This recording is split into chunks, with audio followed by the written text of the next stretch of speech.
reviews. This company, they really do a great job of just emphasizing that they take care in the product and making sure like none of those different allergens are going to get into the rice. Like you're getting exactly what you want. You're not getting everything else that goes into it. The brand I chose to go with is Lundberg's California White Jasmine rice. I chose this product because honestly, it's just quality rice.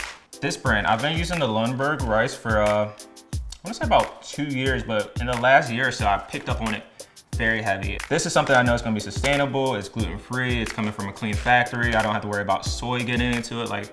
So jasmine rice is a rice that's typically used in a lot of Thai foods. I'm a fan of the long grain just because it is a little bit more leeway when it comes to cooking it, especially if you're new to rice. I notice a lot of people have problems cooking rice.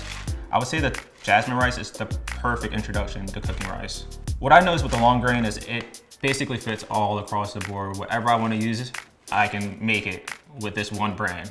Texture-wise, a little bit chewy, but you still want to get those individual kind of grains. If you cook this properly, you should be able to see and taste each individual grain as you cook it through. I would recommend this rice to the home cook.